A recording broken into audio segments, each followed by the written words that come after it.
자, 한번 따라하겠습니다. 준비하신 하나님, 준비하신 하나님. 자, 오늘은 여러분들과 함께 사도행전 여러 같이 읽었던 18장 11절부터 17절 이하의 말씀을 가지고 한번 준비하신 하나님이다라고 하는 제목을 가지고 36번째 사도행전 말씀을 좀 드릴까 합니다. 우리가 또 살다 보면 그런 게 있죠. 뭔가 좀 일은 해나가고 있는데 가슴 한구석에 뭐가 걸려 있는 듯한 그런 게 있어요. 웃지만은 잠깐 또 우리 얼굴 속에 웃음을 이렇게 싹 씻게 하는 그런 일들이 있어요. 뭔가 좀 그냥 개운치 않은 거죠. 인생에 살면서. 근데 살면서 이거 꼭 해야 되는데, 이거 꼭 이루어야 되는데, 이것은 꼭 내가 가야 될 곳인데, 이런 것들 자기가 해야 할 일들이 속히 이루어지지 않으면 사람들은 이 가슴 한구석에 늘 그 부담감과 이런 것들을 갖고 살아가게 돼 있어요. 자, 오늘 사도 바울이 고린도서에서의 사역을 감당하고 있는데, 사도 바울은 사실 1차 전도 여행을 하고 또 2차 전도 여행은 나름대로 좀 이렇게 계획을 잘 짜갖고 전도를 시작했지만, 선교를 시작했지만 한 번도 자기가 원하는 곳을 가고자 원했던 것을 간 적이 없어요. 쫓기고 도망가다 보니까 거기서 하나님께서 일하시는 일들을 발견하고 늘 사도 바울의 선교 여정은 그렇게 이어지고, 이제 우리가 맨 마지막 지지난주에 봤던 아테네를 거쳐서 지난주는 어디로 왔죠? 고린도 지역에 왔어요. 그리고 고린도 지역에서 운명적인 만남을 만나죠. 누구죠? 아굴라와 브리스길라라고 하는 이 부부를 만나서 거기에 고린도 지역에서 전도의 역사와 선교 역사를 감당하는 것이 지난주 여러분들과 같이 말씀을 보았던 것입니다. 근데 사도 바울은요, 한쪽 마음구석 속에 항상 염원하며 바라며 그리고 소원하는 것이 있었어요. 그것을 노마서에서 이야기하고 있는데, 노마서는 첫 번째 이렇게 보면서 노마를 사도 바울이 얼마나 가고 싶어 했는지. 그래서 사도 바울은 항상 머릿속에 내가 저 세상을 지배하는 그 노마의 심장부, 저 노마에 꼭 가서 하나님의 복음을 전해야 되는데, 이 마음을 항상 불타오르면서 사도 바울이 걸어가는 선교의 모든 여정이 사실 거쳐서 어디로 가는 거였냐면 바로 노마, 그곳에 가서 하나님의 복음을 전하는 것이 바울의 소원이었어요. 그런데 오늘 이런 측면에서 보면 오늘 성경이 여러분들이 좀 이해되어질 텐데, 사람은요 항상 지금 살아가는 모든 삶이 좀 답답하고 힘들고 어려워도요, 우리가 지나고 나면 하나님께서 이 모든 것을 인도하셨다라고 하는 사실을 잘 알게 되어지고 이해되어지게 돼요. 지금 우리 교회도 보고 여러분의 삶을 보면 이게 도대체 뭔가, 또 특별히 우리는 한국에서 저 같은 경우는 한국에서 나고 자라고 또 이렇게 이민을 왔는데, 이민 사회에서 지금 한 20년 가까이 살았지만은요, 아직도 한국의 본토보다는 여기가 좀 낯설어요, 저에게는. 그리고 어떨 때 문득 들어가는 생각은 뭐냐면, 도대체 내가 여기 와서 뭐 하고 있는 건가, 이런 생각을 문득 우리 삶 속에서 들 때가 있다는 거죠. 그런데 우리 한번 모세의 여정을 한번 생각해 보면, 모세는요 살인을 했어요. 그리고 나서 그가 광야로 내어 쫓김을 당했어요. 오늘도 우리 일부 예배 나오는 집사님하고 이런저런 얘기를 했는데, 전 집사님이 사우디를 옛날에 근로자로 잠깐 일하러 다녀오셨는데, 거기 사우디, 지금이야 뭐 지금 국제화 시대가 되니까 음식도 많고 사람도 많고 그래서 하는데, 그분이 옛날에 사우디 갈 정도면 아주 그때는 척박하고, 제가 96년도에 성지순례를 갔다 왔는데 그 별반 한국 음식도 먹을 것도 없어요, 그때만 해도. 근데 그 전에 일이니까 얼마나 척박했겠어요. 근데 우리 부인 집사님이 갑자기 이렇게 밤이 됐는데 이상한 사람이 문 열고 들어오더래요. 근데 거기 척박한 사우디에 가니까 너무 외롭고 너무 고적하고 먹을 음식도 없고 까맣고 배싹 마른 사람이 하나 들어오더래요. 그래서 이 전 집사님이 거기 생활을 견디지 못하고 이제 고향으로 돌아온 거예요. 자, 그런데 모세가 그 척박한 광야 땅에 나가서 몇 년을 살았을까요? 40년을 살았단 말이에요. 한때는요 애굽의 왕자였었고 잘 나가고 미래가 촉망되는 사람이었어요, 모세가. 근데 사람 하나 죽인 까닭에 광야로 내몰리게 되어지고 사람 살지 않는 그곳에서 정말 사람 구경할 수 없는 그 척박한 그 땅에서 40년을 살면서 모세에게 무슨 꿈이 있었을까요? 내가 여기서 열심히 공부해갖고 꿈을 키워야지, 그리고 내 꿈을 성취해야지, 이런 게 있었을까요? 아마 없었어요. 그런 거예요. 아마 모세의 머릿속에는요 자기가 이스라엘 민족들을 구원해내고 이스라엘 민족들을 가나안으로 이끌 수 있는 지도자가 된다라고 하는 것을 모세가 알았겠어요? 바로가 알았겠어요? 아무도 몰랐어요. 그렇죠? 잊혀진 존재가 되어지고 사람도 나도 잊어버렸고 하나님도 나를 잊어버렸구나 라고 생각할 때쯤에 되어서 하나님께서 모세에게 나타나셨어요. 그리고 모세에게 말씀하시는 것이 뭡니까? 모세야, 내 목숨을 찾는 자들이 이제는 다 죽었느니라. 그래서 하나님, 너는 바로에게 가야 되겠다. 가서 뭐 하게 해요? 내 민족들을 구원해내라. 난 말 못하는데요, 하나님. 걱정하지 말아라. 내가 말 잘하는 내 형을 준비해놨어. 여러분들, 하나님께서는요 내가 포기되어지고 아무것도 아니라고 생각할 때에, 나는 아무것도 할 수 없다고 생각했을 때 하나님은 모세의 일생을 통해서 하나님의 구원이라고 하는 엄청난 그림을 준비해놔요. 저와 여러분들의 삶을 통해서 이게 도대체 뭔가 설득도 안 되고 이해도 안 되고 내가 왜 이렇게 있어야 되지, 이런 상황 속에서도 하나님께서 우리를 위해서 준비하신다라고 하는 사실을 여러분들이 이해하십니까? 납득이 되십니까? 그런 것들이. 지난주에도 말씀드렸지만 요셉을 생각할 때에 형들이 자기를 죽이려고 우물 속에 가두기도 하고 꺼내서 노예로 팔리기도 하고, 노예 팔려가갖고 그 타양 땅에서 종살이를 하다가 종살이도 해먹을 만하니까 감옥에 갇히게 되어지고, 이런 상황들이 좀 이해가 되겠냐고요. 요셉은요 어릴 때부터 신앙교육을 제대로 받은 사람이에요. 청순하고 아름다운 사람이었어요. 정결한 사람이었어요. 요셉이 잘못한 게 뭐가 있습니까? 모세는 살인이라도 했죠. 근데 요셉은 정말 정결하고 순결하게 살았던 사람이에요. 신앙생활 열심히 했던 사람이에요. 하나님 뜻대로 살려고 노력했던 사람이에요. 늘 하나님의 말씀에 묵상했던 사람이에요. 그런데 내가 지금 열심히 한 것밖에 없는데 왜 그런 고난을 당해야 될까요? 근데 애굽의 국무총리가 됐어서 그걸 몰랐어요. 그런데 자기 형제들이 양식을 구하러 자기에게 엎드리는 그 순간에 뭘 알게 되어졌어요? 하나님의 전체적인 그림을 보게 되어졌어요. 그리고 그는 위대한 고백을 하죠. 당신들이 나를 판 것이 아니고 나를 밀어서 여기까지 온 것이 아니라 우리가 믿는 하나님이 우리의 구원을 이루시려고 하나님께서 당신보다 먼저 나를 여기에 보내셨다라고 준비하신 하나님의 전체적인 그림을 후에나 보게 되어져요. 그죠?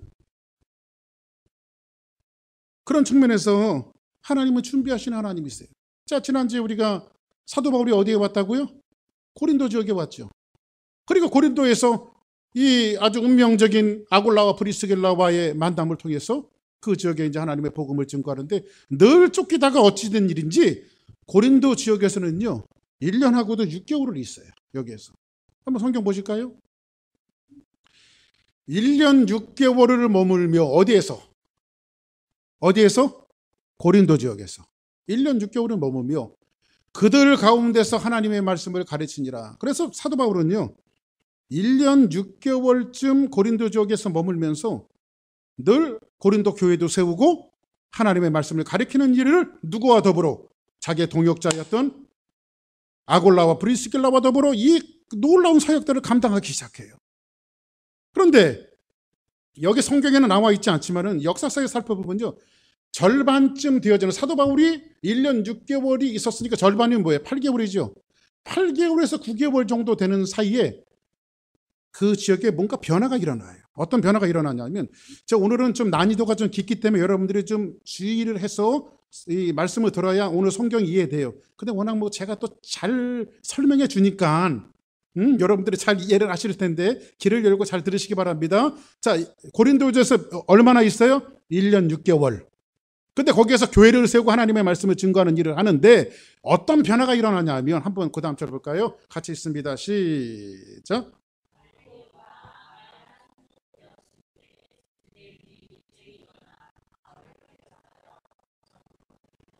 자, 그럼 여기서 보니까 갈리오가 아가야 총독이 되었을 때에, 그러면 여기서 그 총독은 누구, 총독의 이름이 나오죠? 그 지역의 총독이 누구예요? 갈리오. 갈리오라고 하는 총독인데, 총독 되었을 때에 유대인들이 일제히 일어나 바울을 대적하여 법정으로 데리고 가서, 자, 그러면 사도행전은 신약 성경의 유일한 역사서예요. 그럼 누가라고 하는 저자가 역사서를 기록하면서 사람의 이름을 이렇게 집어넣을 때는 그냥 괜히 심심해서 집어넣은 것이 아니라 요 갈리오라고 하는 인물이 지금 행동하며 재판하는 이 일들이 후대와 기독교 역사상에 큰 이정표를 남겨요.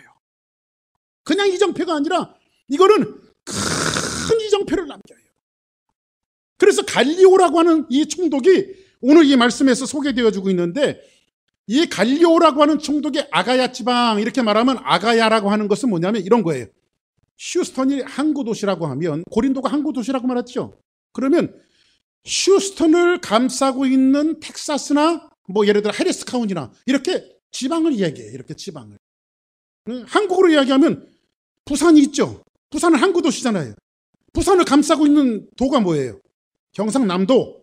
그죠? 이 경상남도. 이 그러니까 고린도 지역을 감싸고 있는 아가야라고 하는 지방에 누가 총독으로 와요? 갈리오라고 하는 사람이 행정관으로 총독으로 어디에 부임하게 되어지냐면 아가야 지방에 들어오게 되어집니다. 그런데 갈리오라고 하는 이름을 누가라고 하는 이 사도행전을 저자가 바뀔 정도로 이 사람이 굉장히 중요한 인물이기 때문에 지금 이름을 밝히고 있는데, 원래 갈리오는요, 이 갈리오라고 하는 사람을 좀 이해가 되어져야만 오늘 본문을 여러분들이 쉽게 이해할 수가 있어요. 그런데 이 갈리오는요, 원래 이 사람의 이름이 아니에요. 갈리오라고 하는 사람의 이름은 이런 이름이에요. 그 여러분들이 외우실 필요도 없고 그냥 들으세요. 왜냐하면 이거 외우기가 저도 몇 번 해봤는데 아직도 못 외웠어요. 그럼 제가 보고 이 사람의 이름을 얘기할 테니까 들어보세요. 마르쿠스 안네우스 노바투스. 마르쿠스 안네우스 노바투스. 이게 갈리오의 이름이에요. 원래 이름이. 그래서 제가 참 이름이 참 신기하다 해갖고, 당시에 로마는요, 세 마디로 되어지는 이름들이 참 많았어요. 세 마디로. 마르쿠스 안네우스 노바투스. 그런데 그러면 제가 좀 이 설교를 준비하다가 한국 사람들은 좀 이름 기른 사람이 좀 없나 해갖고 찾아봤더니, 한국에 진짜로 실제로 주민등록상에 이름이 긴 사람이 있더라고요. 그래서 제가 이름 긴 사람의 이름을 한번 읽어드릴 테니까 이것도 못 외웠어요. 자, 이런 이름이 있어요. 진짜 이건 그 별명이 아니고 누가 붙여준 이름이 아니라 부모가 자식에게 지어준 이름이에요. 자, 보세요. 박 하나님의 자녀, 예쁘고 진실되고 이해심 많게 자라라. 이게 이름이야. 왜 박 씨가 이런 이름을 짓는지 몰라. 박 하나님의 자녀, 예쁘고 진실되고 이해심 많게 자라라. 또 있어요. 또 이 사람한테 박 씨야. 박 하늘 별님, 구름 햇님보다 사랑스러우리. 이게 이름이에요. 하나만 더 할게요. 이 사람도 황 씨야. 황금독수리, 온 세상을 놀라게 하다. 이게 진짜 실제로 사람 이름이에요. 여기 여러분들 그 인터넷 구글 같은 데 서치하면 쉽게 나오는 이름이에요. 제가 인터넷 서치해서 저도 알았어요. 자, 그런데 오늘 로마 당대 시대에는 세 마디 문장으로 되어진 이름들이 굉장히 많았었는데, 이때 이 사람의 이름은 마르쿠스 안네우스 노바투스인데, 이 사람의 브라더가 하나 있었어요. 형제. 근데 역사서에 보면 동생이라고도 하고 형이라고도 하는데 그냥 브라더라고 칩시다. 브라더가 있었는데, 이 브라더의 이름이 뭐냐면 누키우스 안네우스 세네카. 여러분들 세네카라고 하는 이름을 좀 들어보지 않았어요? 세네카는 굉장히 유명한 사람이에요. 이 세네카는 역사적으로도 굉장히 유명한 사람인데, 이 사람은 아주 석학 중에 석학이고 유명한 철학자예요. 응? 그래서 그 당시에 뭐 소크라테스, 아리스토텔레스, 뭐 플라톤 이런 사람들처럼 굉장히 유명한 철학자가 세네카인데, 이 세네카는 후에 네로 황제의 스승이 되어져요. 로마 황제의 스승이 되어져요. 누가? 갈리오. 오늘 여기 고린도 지역 아가야 지방에 온 갈리오의 브라더가 나중에 황제의 뭐가 되어져요? 스승이 되어져요. 그런 배경을 갖고 있다는 거예요, 이 갈리오가. 그리고 여기에 또 이 두 형제의 이 아버지의 바짓바람이 있었어요. 엄마가 일으키는 건 치맛바람이고 아버지가 일으키는 건 바짓바람인데, 아버지가 바짓바람을 일으켰는데 이 두 아들이 원래 이 사람들이 사는 곳이 지방이었는데 두 아들의 손목을 붙들고 로마로 상경을 했어요. 그래서 내 아들들은 정말 멋있고 출세를 시켜야 되겠다라고 와서 로마에 와갖고 그 로마에서 가장 석학 중에 석학의 집안에 이 두 아들을 입양을 시켜요. 왜냐하면 자기 밑에서 자라는 것보다 돈이 없어서 먹을 것이 없어서 입양시키는 것이 아니라 명문가에 입양을 시켜야만 자기 두 아들이 훨씬 더 위대하게 자랄 수 있기 때문에 이제 그 입양을 시키는데 그 입양하는 사람이 누구냐면 루키우스 유니우스 갈리오, 나스렘이 갈리오예요. 그러니까 양아버지의 이름이 뭐예요? 루키우스 유니우스 갈리오. 그래서 이 갈리오라고 하는 이름이 지어진 것이 양아버지의 나스렘을 따갖고 갈리오가 되어진 거예요. 이해가 되세요? 무슨 말씀이죠? 그러니까 후에는요, 이 사람은 이 갈리오라고 하는 이 아버지의 이름은, 이 사람은 그 당시에 석학 중에 석학이 수사학자였으며 굉장히 큰 철학자예요. 아주 유명한 철학자예요. 그런데 나중에 가서는요, 이 본 아버지도요, 친아버지도 정치에 입문해서 정치에 깊이 관여하고 로마 정부의 원로당의 원로원이 되어져요. 친아버지도. 자, 그럼 보세요. 지금 바울이 고린도 지역에 왔는데 1년 6개월 동안 살면서 한 8개월이나 9개월쯤 되는 이 시점에 하나님의 어떤 섭리에 의해서 이 지역에 지금 정치의 중심인 총독이 지금 바뀌고 있어요. 여기까지 이해가 되셨죠? 총독이 바뀌었어요. 그 총독의 이름이 뭐예요? 갈리오예요. 그런데 갈리오라고 하는 사람은 얼마나 대단한 인물이냐면 아버지는 친아버지는 정치의 중심이요, 양아버지는 석학 중에 석학 명문 집안이요, 자기 형은 후에 황제의 스승이 될 만큼 석학 중에 석학인데 그 집안의 배경을 갖고 있는 사람이 누구예요? 바로 갈리오라는 사람이에요. 갈리오. 이해됐어요? 무슨 말씀이죠? 이렇게 설명해 주는데 이해가 안 되면 여러분들이 문제가 있는 거예요.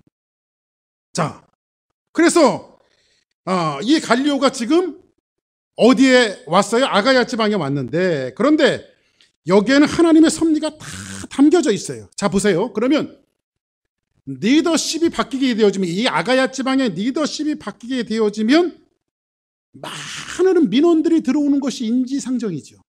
자, 우리가 이제 우리나라의 암울한 역사지만 박근혜 대통령이 그 탄핵을 받아서 이제 정권에서 물러나고 그 후에 이제 국민들이 선거를 해서 문재인 대통령이 됐습니다. 그래서 문재인 대통령이 아주 인기가 하늘을 찔렀어요. 그래서 지지도가 굉장히 많이 올라가고 70% 거의 80% 육박할 정도로 지지도가 올라갔는데 요즘은 아주 그냥 추락하는 게 날개가 없다고 쭉쭉 떨어지기 시작해서 50%대까지 내려왔어요. 지금요, 지지율이. 자, 그런데 청와대 민원 게시판 이렇게 갖고요, 사람들이 민원들을 많이 올리기 시작했어요. 계속 이런 문제를 해결해 주세요. 이런 문제를. 그래서 한국이 지금 보이지 않는 풍경들이 보이고 있죠. 그런 것에 대해서 나쁘다 안 하다 이런 것들은 제가 판단 안 하겠습니다. 그런데 한국에 보이지 않는 풍경인데 광화문이 이제 민원을 하는, 데모를 하는 광장이 되어버렸어요. 거기가 이제. 그죠? 촛불 집회하더니 태극기 집회하더니 이제는 이제 민원을 올리는 곳이 되어져서 지금 양성애자, 동성연애자 이런 사람들까지도 모여갖고 거기에서 이제 우리의 인권을 이러면서 청와대 민원들이 많이 올라가고 있는데, 이게 대한민국 사회에서 보이지 않았던 풍경들이 지금 최근에 보이고 있는 거예요. 지금. 자, 그러면 지금 이 아가야 지방의 총독이 바뀌었으니까, 리더십이 바뀌니까 민원들이 많이 올라오겠어요? 안 올라오겠어요? 민원들이 많이 올라오죠. 그런데 총독 입장에서는 그 민원들을 잘 받아줘야 인기가 올라가겠죠. 그렇죠? 민원들을 잘 받아줘야만 인기가 올라가잖아요. 그러니까 그런 총독이 바뀌는 틈을 타서 이 지금 누가요? 그 지역에 사는 유대인들이, 고린도 지역에 사는 유대인들이 지금 투소와 법적인 고발을 지금 누구를 하고 있냐면 사도 바울을 하고 있는 거예요. 사도 바울. 근데 이 사람들이 고발한 내용은 어떤 내용이냐면 한번 볼까요? 성경 볼까요? 자, 말하되, 유대인들이 말하는 거예요. 말하되 이 사람이 율법을 어기면서 하나님을 경외하라고 사람을 권한다 하거늘. 참, 이 사람들이 고발하는 내용이 이런 거예요. 여러분들, 사도 바울은 여러분들이 잘 아시는데 바리새인이에요. 그렇죠? 그리고 사도 바울은 공부 많이 한 학자예요. 그런데 이 어떠한 낯선 이 자기 유대인의 깊은 학자며 바리새인 중에 한 사람이 들어오더니 이상하게 가리키는 것이 좀 자기들이 가리키는 것과 달라. 그럼 뭐라고 가리키냐면, 사람들을 모아놓고 뭐라고 가리키냐면, 여러분, 우리 유대인들이, 히브리 사람들이 기다렸던 것이 메시아입니다. 메시아인데 그 메시아가 누구냐면, 저 얼마 전에 저 십자가에서 못 박혀 돌아가신 예수 그리스도께서 메시아며 그분이 죽으셨다가 3일 만에 부활하셔서 우리의 주와 그리스도가 되셨습니다. 근데 유대인들에게는요, 십자가는 수치의 대상이고 수치의 표상이고 저주의 표상이에요. 그러니까 저주받은 사람만, 수치받은 사람만 십자가에 죽게 돼 있어요. 그런데 그 십자가에서 수치를 당하고 저주를 받고 죽으셨던 예수님이 우리가 기다렸던 메시아라고 이야기하니까 유대인들 입장에서는 화가 나겠어요? 안 나겠어요? 화가 나죠. 그래서 총독이 바뀌는 그 사이를 틈을 타서 지금 자기의 율법을 어기면서 하나님을 경외한다라고 가리키는 지금 바울을 고발하고 있는 거예요, 지금요. 자, 그러면 여러분에게 묻습니다. 그러면 유대인의 입장에서 보면, 아니, 로마 사람의 입장에서 보면, 지금 이스라엘은 망했고 로마의 통찰에 있죠. 로마의 통찰에 있는데, 로마 사람의 입장에서 보면 율법을 어기든지 지네 법을 어기든지 이것은 로마가 관여할 일이에요, 아니에요? 로마가 관여할 일이 아니에요. 그죠? 자, 그러면 그 당시에 로마는요, 굉장히 합리적인 그 법적인 체제를 갖고 있었는데, 정치 체계를 갖고 있었는데, 세상을 정복하다 보니까 이 나라를 주워먹고 저 나라를 주워먹고 막 주워먹다 보니까, 나라를 정복하다 보니까 그 나라가 갖고 있는 종교들이 있어요. 다 가보면. 근데 이 종교 문제를 건드렸더니요, 파동이 일어나고 혼란스러운 거예요. 아주 종교 문제는 예민하잖아요. 여러분, 세상이 망해도 우리가 하나님을 부인할 수 있어요? 안 되잖아요. 그죠? 그래서 로마는 어떤 정치 체계를 가졌냐면, 야, 사회 질서를 혼란시키거나 윤리와 도덕적으로 타락시키는 종교가 아니라면 그들의 종교를 그대로 다 인정해줘라. 그래서 그냥 종교들을 다 인정해주는 거예요. 모든 종교들을. 왜냐하면 사회를 혼란시키지만 않는다면 다 인정해주는 거예요. 그러면 바울이 지금 말하고 있는 것이 뭐라면, 말하되 이 사람이 율법을 어기면서 하나님을 경외하라고 사람을 권한다고는 이거 재판거리가 될 수 있어요, 없어요? 재판거리가 될 수가 없어요. 이거는요, 고소가 안 되는 거예요. 근데 유대인들이 자기의 어떤 이 유대인들의 지지를 사기를 원하는 총독 갈리오에게 가서 지금 재판을 지금 걸고, 시비를 걸고 있는 거예요. 그때 갈리오가 아주 유명한 말을 해요. 이런 얘기를 한번 봅시다. 성경. 자, 시작.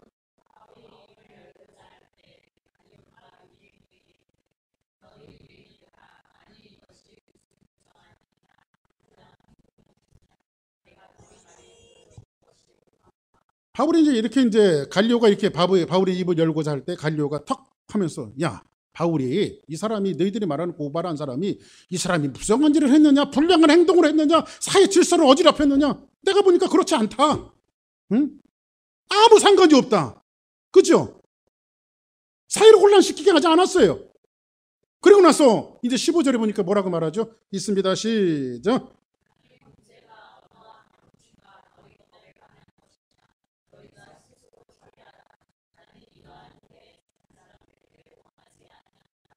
자, 보세요. 아주 여기 굉장히 중요한 말을 해요. 굉장히. 만일 문제가 세 가지 단어가 있죠. 언어와 명칭과 너희 법에 관한 것이면 너희가 스스로 처리하라. 나는 이러한 일에 재판장 되기를 원하지 아니하노라. 이렇게 말해요. 근데 여기에서 이야기하는 그러니까 이건 무슨 말이에요? 지금 유대인들이 재판을 걸었는데 갈리오는 이 재판을 무죄 판결하고 기각을 시켜버렸어요. 그죠? 요즘 말로 기각을 시켜버린 거. 바울 무죄, 기각, 너희들이 알아서 해. 이건 재판거리도 안 돼. 그러면 이렇게 재판한 것이 지금 뭐가 남게 될까요? 판례가 남게 되겠죠. 판례가. 그렇죠? 그래서 여러분들 재판할 때 재판관들이 제일 먼저 하는 것이 뭐죠? 제일 먼저 참고하는 것이 법전이에요. 법이 어떻게 돼 있나. 그렇죠? 그때의 두 번째 제일 중요하게 여기는 것이 지난번에는 이 유사한 사건들을 먼저 재판관들은 어떻게 결론을 내렸는가 판례를 참고하죠.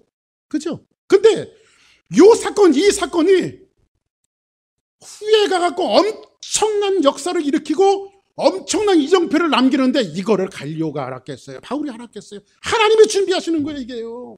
하나님이. 조금 오늘 이 말씀이 조금 설명이 필요하고 여러분들 이해를 돕는 거지만요. 정말로 역사와 삶 속에서 하나님은 우리의 역사 한 부분 하나를 그냥 흘려버리지 않으시고 우리의 삶을 통해서 하나님의 구원의 역사와 하나님의 엄청난 일들을 우리 교회를 통해서 여러분의 삶을 통해서 이루어 나가신다고요. 하나님께서. 아멘. 무슨 판결을 하죠? 여기서 보니까 언어와 명칭과 법. 근데 여기서 보니까 이 말은요.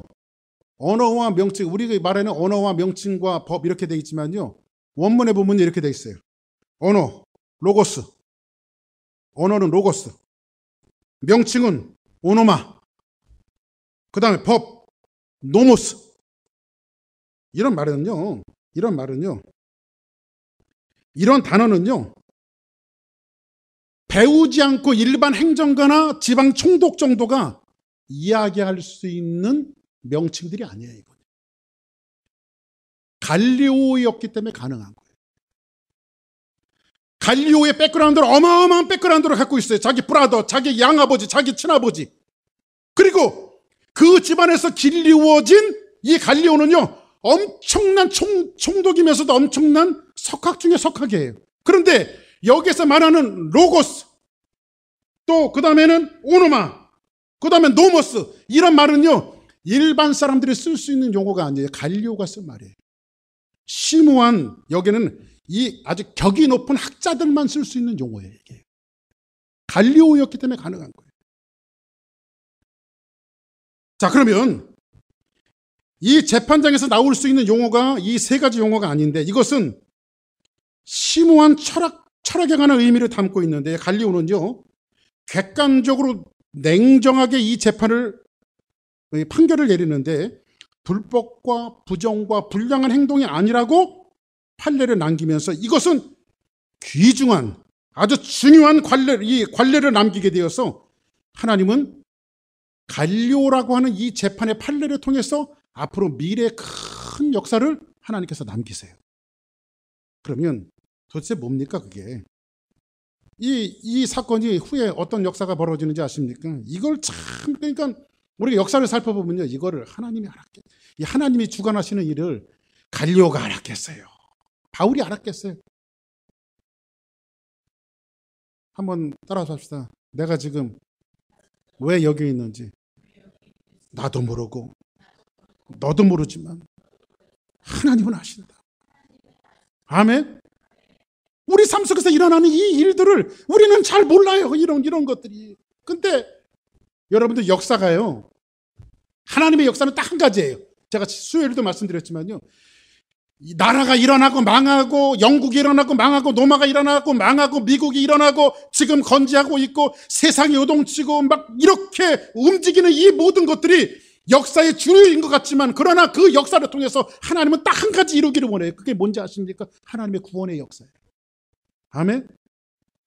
하나님은 모세를 통해서 구원의 역사를 이루시고 하나님은 요셉을 통해서 구원의 역사를 이루세요. 그죠? 그러면 여러분들이 살아가는 그 존재 이유가 뭔지 아십니까? 왜 여러분들이 하나님 앞에 부름을 받았고 내가 그리스도인으로 부름을 받은 한 가지 목적을 우리는 늘 인지하고 살아야 돼요.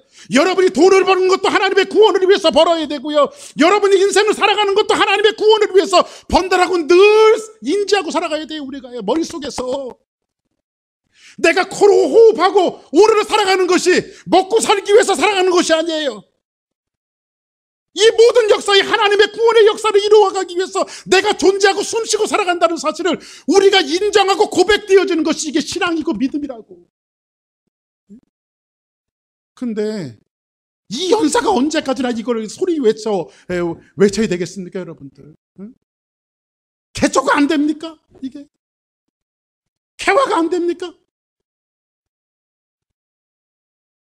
자, 그러면 갈리오가 이 바울의 재판을 무죄 선고하고 판례를 남기는데, 기각을 시키고 판례를 남기는데, 이것이 후에 어떤 역사가 벌어지는지 한번 봅시다. 한번 25장으로, 사도행전 25장으로 쭉 넘어가면 제가 볼게요.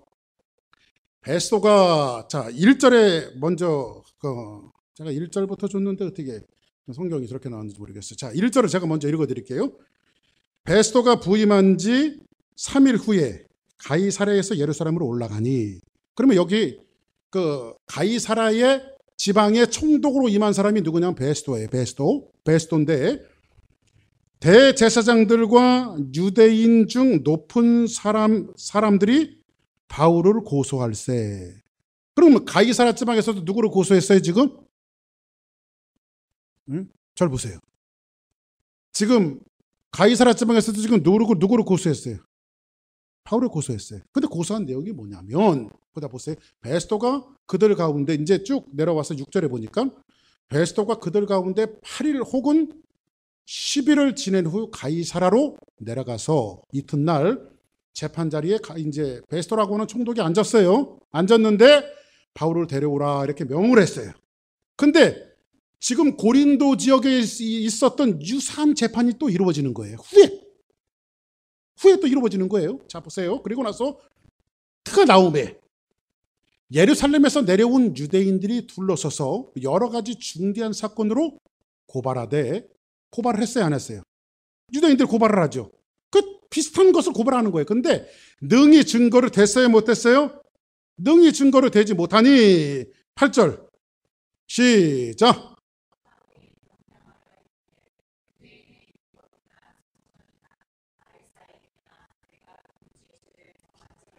바울이 뭐라고 항변하냐면요, 유대인들의 율법이나 성전이나 가이사에게 내가 도무지 죄를 범한 일이 없습니다. 눈에 가시처럼 생각하는 바울은 좀 올가매야 되는데 내가 그런 죄를 저지르지 않았다, 이렇게 이야기하죠. 그 다음에 자, 시작. 이 사람은 이제 유대인의 마음을 얻고자 했어요. 자기 지지율을 위해서.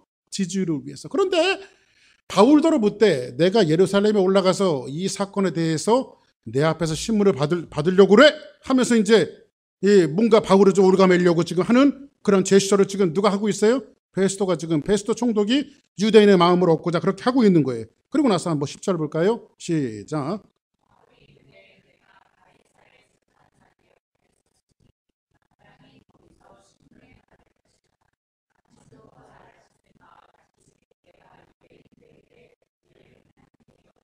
자, 그럼 여기서 바울이 굉장히 중요한 얘기를 하나 하고 있어요. 보세요.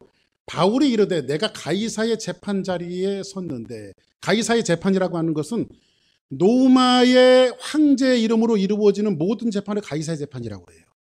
그런데 내가 지금 가이사의 재판에 앞에 섰는데 마땅히 거기서 신문을 받을 것이라. 그리고 나서 뭐라고 말하냐면, 당신도 아는 것이 한 가지가 있는데, 그것은 뭐냐면 내가 유대인들에게 불의를 행한 일이 없나이다, 이렇게 말해요. 그리고 나서 한번 그 다음 절 볼까요? 11절. 만일 시작.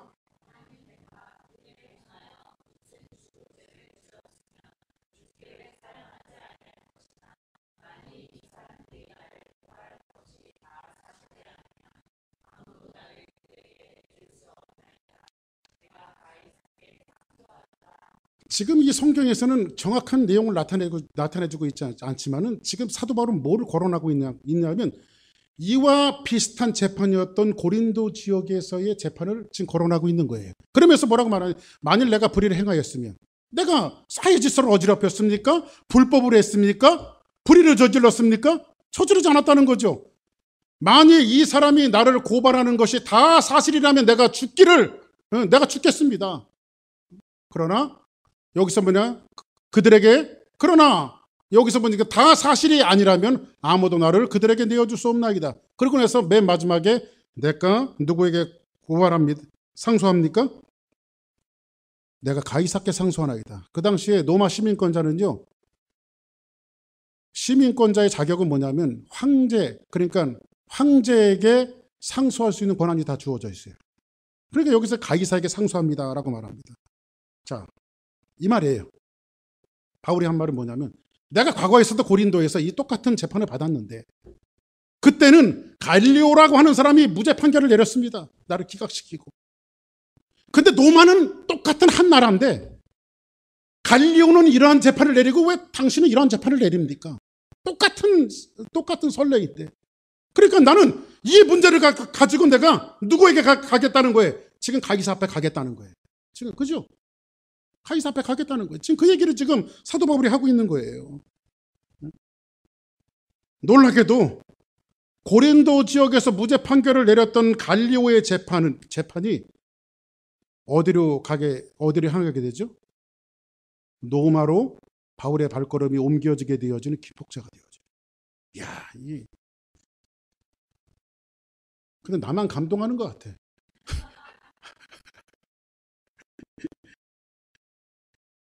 이 상소는 누구든지 거절할 수 없죠? 그렇죠?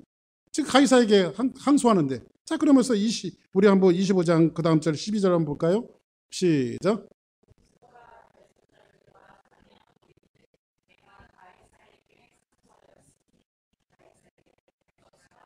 근데 베스토가 가만히 듣고 보니까 배석자들과 상의를 해요. 이거 어떻게 하면 좋겠나? 예루살렘으로 끌고 가려고 했는데. 그래서 상의하여 이르되 내가 가이사에게 상소하였으니 가이사에게 갈 것이라 하고. 한번 따라합시다. 가이사에게 갈 것이라 하고. 이거는 아주 감격해서 읽어야 되는 성경 구절이에요. 응? 그렇잖아요, 여러분들.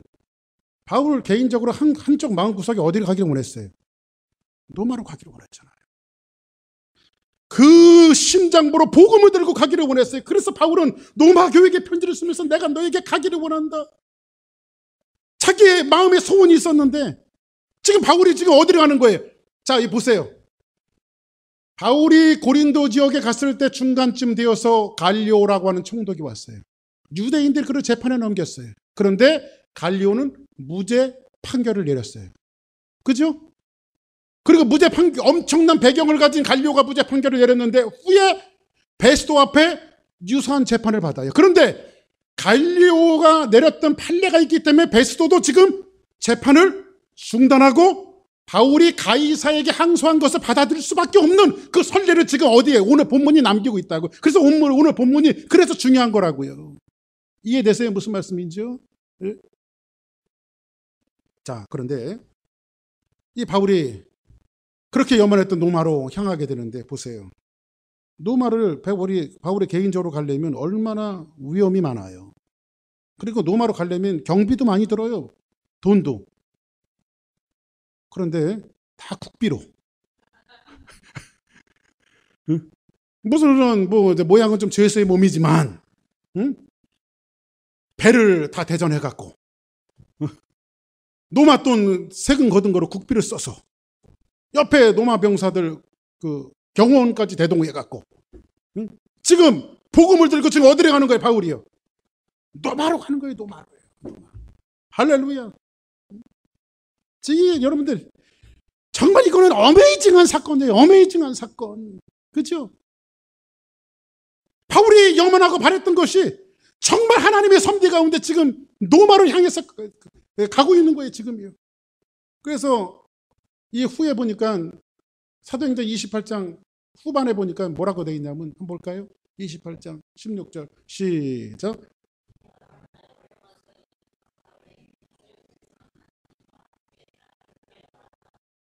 우리가 로마에 들어가니 바울에게는 자기를 지키는 한 군인과 함께 따로 있게 허락하더라. 아주 경호원까지 붙여줬어요. 그냥 복음을 잘 전하라고. 할렐루야. 로마로 들어가게 되었죠. 사랑하는 여러분, 자, 다시 이제 우리 본문으로 한번 들어가 볼게요. 자, 보세요. 갈리오가 고린도 지역에서 유대인들이 재판한 이 재판의 사건을 무죄 판결하고 기각시킨 이 놀라운 사건 하나가 노마의 심장부였던 그 노마라고 하는 거대한 도시의 복음을 들고 돌아가는 기폭제가 되어졌어요. 자, 그러면 이 갈리오의 특별한 이 배경이, 재판이 우연히 일어나게 된 걸까요? 우연일까요? 아니에요. 하나님 다 준비하셨어요. 아멘. 하나님 다 준비하셨어요. 사람들은 저마다 인생을 찾아서, 꿈을 찾아서, 사랑을 찾아서, 성공을 찾아서 가는 것 같지만은 여러분들과 제가 한 가지 아셔야 될 것들이 있어요. 그것은 뭐냐면요, 인간의 역사는요, 하나님의 구원의 역사예요. 사랑 찾아, 꿈 찾아, 성공 찾아, 인생 찾아, 여러분들이 뭔가 나름대로 열심히 살고 있지만은 그 모든 것들을 통해서 하나님은 하나님의 구원 역사를 이루어가기를 원하신다. 여러분들 마음속에 늘 두셔야 되고 인지해야 할 것이 바로 그것입니다. 성경은 이런 말씀이 있죠. 참새 한 마리도 하나님이 허락하지 아니하시면 떨어뜨리지 않는다. 내 인생에 일어나는 이 모든 일들이 절대 무심히 일어나질 않아요. 지금 일어나는 모든 일들이 무심히 일어나는 것 같지만은 거기에는 모든 하나님의 섭리가 담겨져 있음을 여러분과 제가 아셔야 됩니다. 갈리오는 사실 갈리오라고 하는 사람의 인물을 살펴보면 이 사람이 하나님의 말씀에 동정이나 하나님을 잘 믿는 사람이나 그렇지는 않아요. 이 사람은 아주 무신론자예요. 전혀 하나님을 알지 못하는 사람이에요. 근데 이 사람이 사실 하나님의 말씀에 관심이 없는 사람이에요. 성경에 볼까요? 그를 법정에서 쫓아내니 이제 무죄 판결을 받았으니까 법정에 쫓겨나야 돼. 그러니까 유대인들이 화가 났겠어요? 안 났겠어요? 화가 나죠. 그러니까 바울은 어떻게 할 수가 없고 회장당 소수대네를 잡아 법정 앞에서 그냥 분풀이를 하는 거예요. 회당장에게. 근데 갈리오가 이 일을 상관해요? 상관하지 않아요? 상관하지 않아요. 상관하지. 그죠? 근데 이 소스데네라고 하는 회당장이 나중에 어떤 사람이 되는지 아십니까? 고린도전서에 이 말씀을 기억하고 있는데 성경 볼까요? 하나님의 뜻을 따라 그리스도 예수의 사도로 부르심을 받은 바울과 형제 소스데네는, 이 회당장이 나중에는 바울의 깊은 동역자가 돼 있어요. 옆에 분들하고 한번 인사하세요. 뒤에 분들하고. 성경은 절대 우연이 없대요. 시작. 아유, 자기 만난 것이 하나님의 섭리인가 봐. 시작. 할렐루야. 하나님 섭리예요, 다. 그렇잖아요. 그죠? 제가 사료로 살펴봤더니요, 이 소스데네가요, 고린도 교회의 4대 감독으로 기록되어 있어요. 1대 감독은 바울, 2대 감독은 실라, 3대 감독은 아굴라, 4대 감독은 소스데네. 어마어마한 인물이 되어 있어요. 사랑하는 여러분, 말씀을 정리하겠습니다. 우리 인생에서 벌어지는 일들이 어떨 때는 이해가 되지 않아요. 설득도 되지 않고. 도대체 이게 뭔가?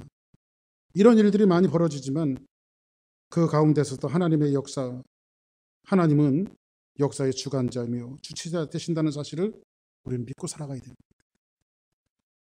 절대 의미 없이 일어나는 일은 없습니다.